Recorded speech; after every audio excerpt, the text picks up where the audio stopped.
आगे बात करते हैं। तो साथियों सबसे पहले हम किस से शुरुआत करते हैं?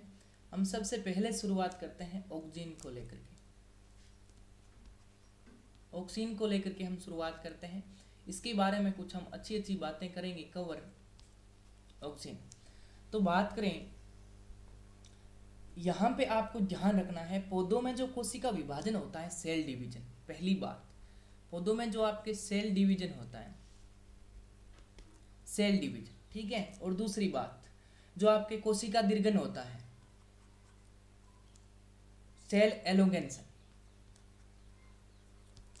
सेल डिवीजन और सेल एलोंगेशन, इसके अंदर कौन भाग लेता है? ऑक्सीन। नंबर पहली बात मैंने आपको ये बताई, कोशिका विभाजन और कोशिका दीर्घन में ये काम लेता है, ठीक है। अब ध्यान से देखिएगा, ऑक्सीजन के मैं उदाहरण बता रहा हूँ, ठीक है। आपने एक वर्ड सुना होगा I.AA, ठीक है, ये वर्ड सुना होगा। तो इसको बोलते हैं साथियों, हम क्या बोलते हैं? इसको बोलते हैं इंडोल एसिटिक एसिड। क्या बोलते हैं? इंडोल एसिटिक एसिड, ठीक है ये। और हम बात करें, एक और होता है आपके NaA। ये भी आपने सुना होगा बहुत अच्छी तरीके से, बार बार एग्जाम में पूछा गया है ये भी आपके। तो ये होता है naphthalene acetic acid. Naphthalene acetic acid. तो ये जो है साथियों आपके, ये इसके प्रमुख उदाहरण हैं। तो NaA और IAA दोनों इसके उदाहरण हैं अच्छे से, ठीक है। इसके बाद हम बात करें, तो ये हम बात करें, ये जो ऑक्सीजन है ये तने में जिस ओर अधिक होगा, कहने का मतलब ये हुआ, जो हमारा ये ऑक्सीजन है ये तने में जिस ओर अधिक होगा, जहाँ पर ये अधिक होगा वहाँ पे अधिक वृद्धि करता है तना। तो ये जहाँ विद्यमान होगा वहाँ पे अधिक वृद्धि होगी। ये भी स्टेटमेंट आप सभी याद रख लोगे, ठीक है। और जड़ में जो है इसकी अधिकता जो है ये वृद्धि को कम कर देती है। ये भी तने के अंदर तो ये अधिकतम वृद्धि कर देता है, और अगर ये जड़ के अंदर विद्यमान है तो उसकी वृद्धि को ये कर देता है कम। तो ये कुछ बेसिक बातें हैं जो आपको याद रखनी है ऑक्सीजन के बारे में। पहली बात, कोशिका विभाजन और कोशिका दीर्घन में ये सहायता करता है। दो प्रकार के मैंने आपको एसिड बताए हैं, इंडोल एसिटिक एसिड और नेप्थलीन एसिटिक एसिड। इसके बाद मैंने साथियों ये बताया, तने के अंदर ये जिस पर ज़्यादा विद्यमान होता है, जहाँ पर वहाँ तना अधिक वृद्धि करता है, वहीं अगर ये जड़ में जहाँ ज़्यादा होता है तो वहाँ पे ये कम कर देता है वृद्धि को। चलिए अब कुछ बात करते हैं, इस ऑक्सीजन के कार्य की बात करते हैं। मुख्य कार्य कौन कौन से हैं इस ऑक्सीजन के, इसकी हम बात कर लेते हैं। तो देखा जाए साथियों, तो ये जो कोशिका दीर्घन जो होता है उसमें तो ये सहायता करता ही है, उसके साथ साथ ये तने की वृद्धि में सहायक। पहली बात, तने की वृद्धि में सहायक, पहला स्टेटमेंट ये याद रखना है, तने की वृद्धि में सहायक।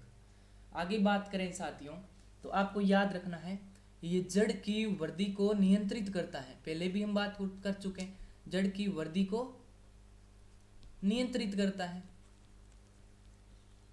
नियंत्रित कर देता है। आगे बात करते हैं, आगे अगर हम देखें तो जो बीज रहित फल होते हैं, बीज रहित फल, बीज रहित फल, बीज रहित फल को उत्पन्न करने में ये सहायक होते हैं। तो उसके उत्पादन में ये क्या करता है? सहायता करता है। ये बात भी आपको याद रखनी है।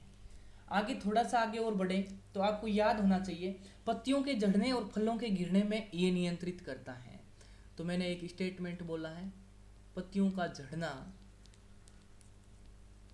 पत्तियों का झड़ना और फलों का गिरना, फलों का गिरना, उसमें उसको कंट्रोल कौन करता है, उसको नियंत्रण कौन करता है? उसको करता है ऑक्सीजन हार्मोन, ठीक है। फिर आगे और बढ़ते हैं, ये जो आपके खरपतवार नाशक का भी कार्य करता है, खरपतवार नाशक का कार्य, खरपतवार नाशक का कार्य करता है। ये खरपतवार नाशक का कार्य करता है कौन? ऑक्सीजन। और किस में करता है ये? आपके गेहूं और मक्का जैसी हम खेती करते हैं तो उसके अंदर ये खरपतवार नाशक का कार्य करता है। गेहूं और मक्का दो मुख्य एग्जाम्पल है। इसकी अगर खेती की जाती है तो ये खरपतवार नाशक के रूप में कार्य करेगा। कौन? ऑक्जिन। ठीक है साथियों, तो ये कुछ कार्य थे आपके ऑक्जिन के, और ऑक्जिन के बारे में मैंने आपको बेसिक बातें भी बताई। आई होप यहाँ से अगर क्वेश्चन आएगा तो इनसे बाहर नहीं आएगा। अब बढ़ते हैं थोड़ा सा आगे, और थोड़ा सा आगे और जाते हैं और बात करेंगे जिब्रेलिन के बारे में। नंबर 2 पे कौन आएगा हमारा? जिब्रेलिन्स। जिब्रेलिन्स की हम बात करते हैं।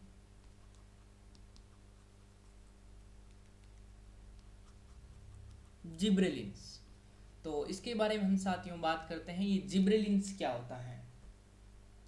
ये एक प्रकार का आपके जटिल कार्बनिक यौगिक होता है। पहली बात तो आप क्या रखोगे, ये याद रखोगे, जटिल कार्बनिक यौगिक होता है आपका जिब्रेलिन्स। ठीक है, और इसका मुख्य अगर मैं उदाहरण करूं, जिब्रेलिन्स का मुख्य उदाहरण बताऊं तो इसके नाम से आप याद रख सकते हो, जिब्रेलिन एसिड। क्या याद रखोगे?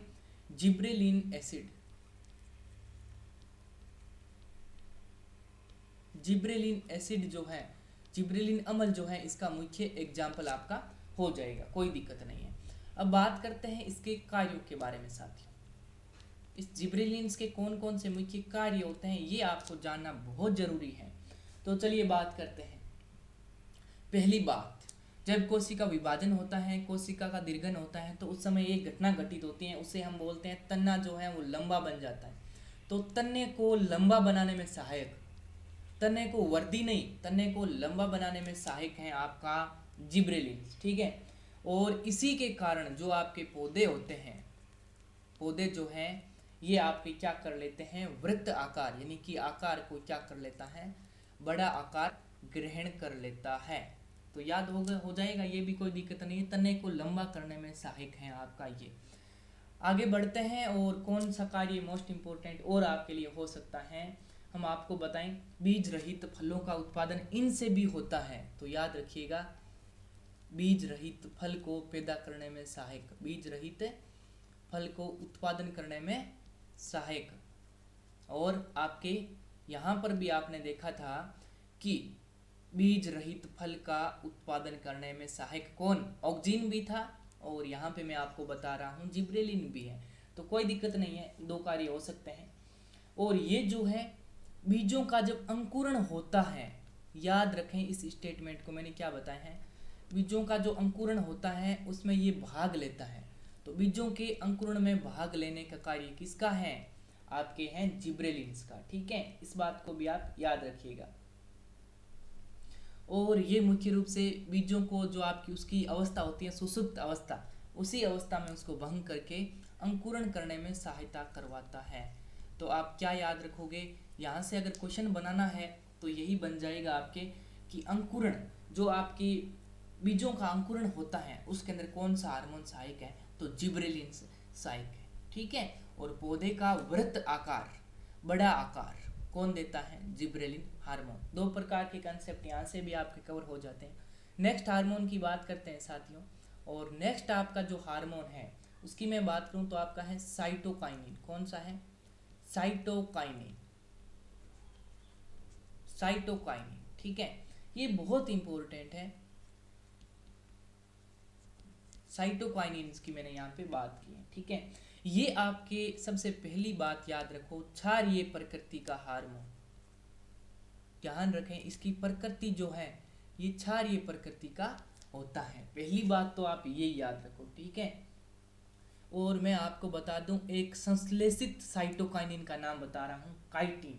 ठीक है, क्या याद रखना है? काइनिटीन। ये जो काइनिटीन है ये एक प्रकार का संश्लेषित साइटोकाइनिन है।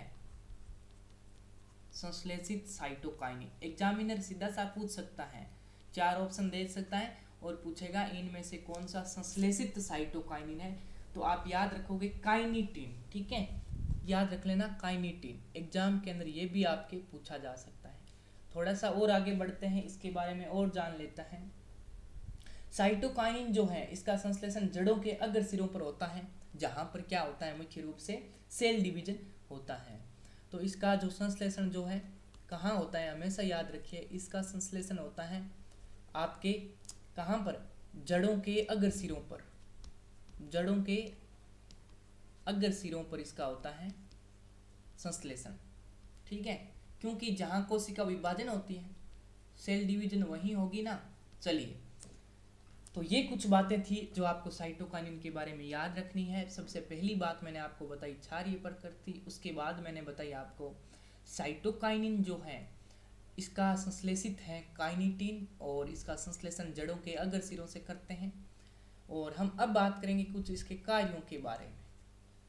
इसके कुछ मोस्ट इम्पोर्टेंट कार्य होते हैं साइटोकाइनिन के, जिसके बारे में बात करेंगे। कोशिका विभाजन के बारे में बात कर ली है, तो ये भी कोशिका विभाजन के लिए एक जरूरी हार्मोन होता है। तो कोशिका विभाजन में सहायक, कोशिका विभाजन के लिए आवश्यक हार्मोन होता है, ये आपका याद रखें, पहला कार्य। दूसरा कार्य अगर मैं आपको यहाँ पे बताना चाहूँ तो ये ऊतकों और कोशिकाओं का विभेदन भी कर देता है। तो ऊतकों और जो हमारी कोशिकाएं होती हैं सेल्स, उसका क्या करता है, विभेदन करता है। तो विभेदन करने का कार्य भी यही करता है, विभेदित कर देता है।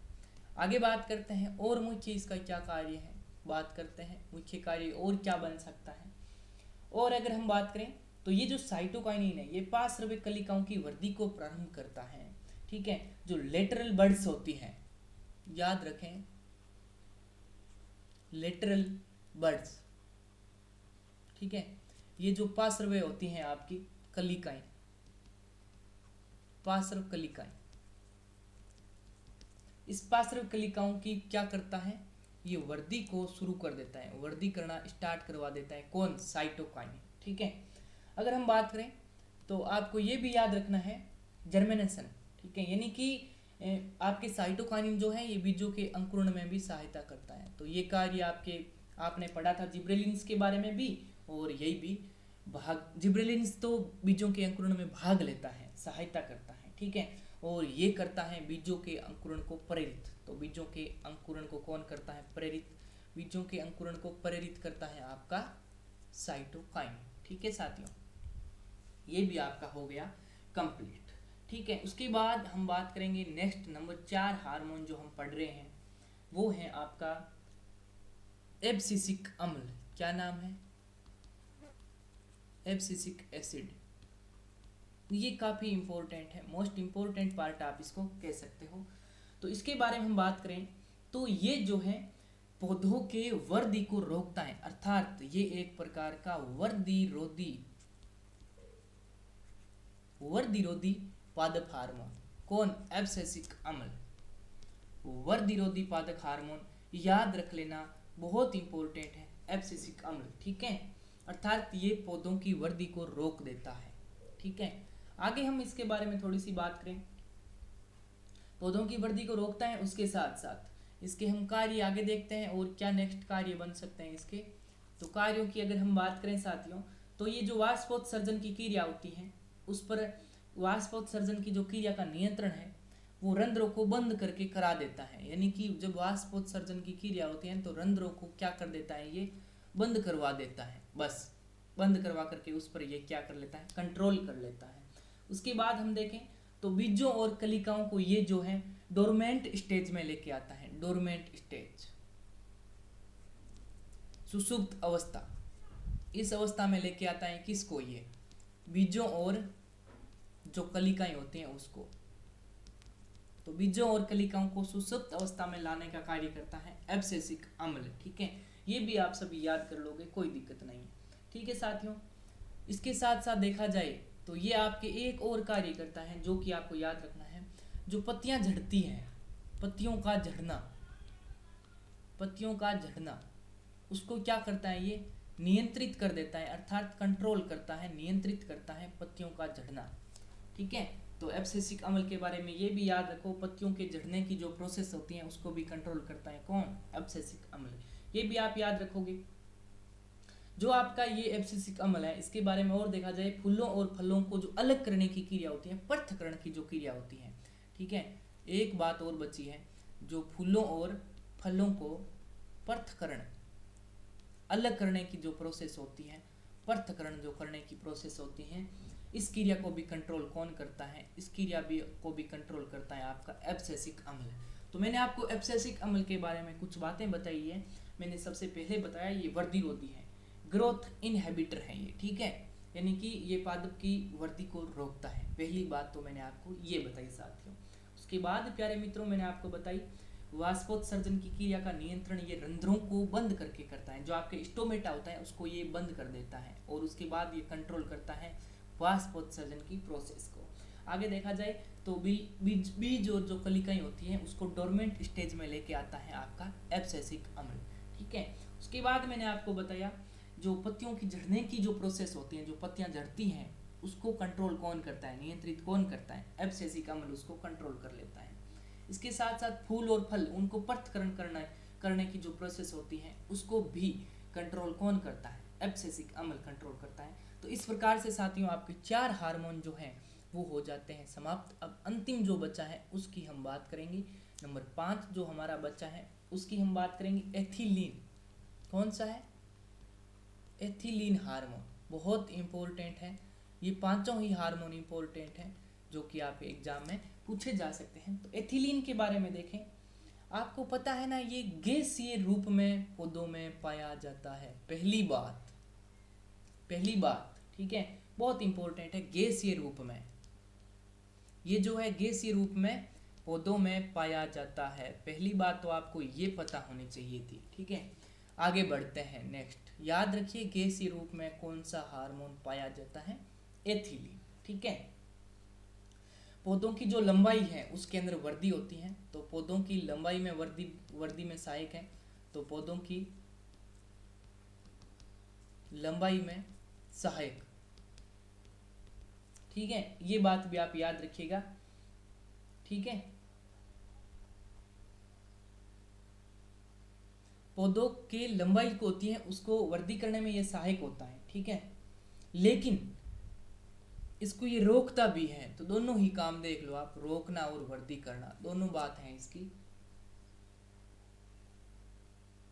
इसका जो प्रयोग जो है पौधे का प्रत्येक भाग के अंदर इसका यूज होता है, प्रत्येक भाग के अंदर ये अपना भाग लेता है पौधे के प्रत्येक कार्य में, ठीक है। और हम बात करें तो पौधों की चौड़ाई जो होती है, पौधों की चौड़ाई में भी ये सहायता करता है, चौड़ाई में भी सहायता करता है। और देखा जाए तो ये जो पत्तियों और फलों के झड़ने की जो क्रिया होती है उसको भी ये कंट्रोल करता है। सेम आपके कंट्रोल कर रहा था, एब्सेसिक अम्ल भी कर रहा था और ये भी कर रहा है। तो याद रख लो, ये भी पत्तियों और फूलों का झड़ना, ये भी आप याद रख लोगे, कोई दिक्कत नहीं है, ठीक है। और हम बात करें तो ये जो पौधे के विभिन्न भागों की जो डोरमेंट स्टेज होती है, सुसुप्त अवस्था, उसको समाप्त कर देता है और उसको किसके लिए प्रेरित करता है, अंकुरण के लिए क्या कर देता है, प्रेरित आपका कर देता है। ये बात भी आपको इम्पोर्टेंट है।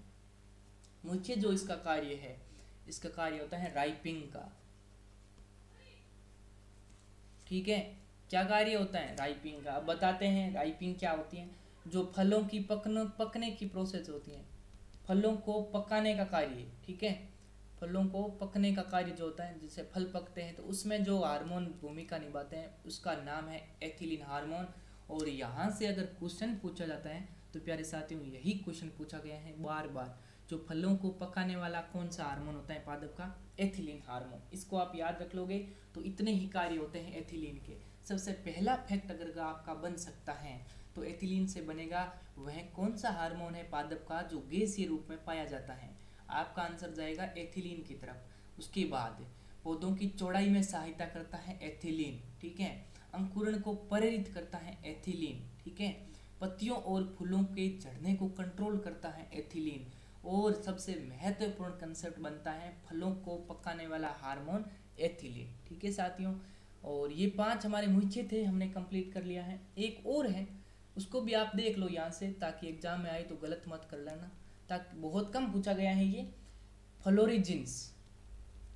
फ्लोरिजिन्स हार्मोन की बात करते हैं, ठीक है। फ्लोरिजिन्स के बारे में देखें तो ये फ्लोरिजिन्स जो है वो फ्लोरिजिन्स का जो आपके संश्लेषण है वो पत्तियों में होता है। तो इसका सिंथेसिस प्रोसेस कहाँ कंप्लीट होता है, संश्लेषण कहाँ होता है, संश्लेषण होता है पत्तियों में।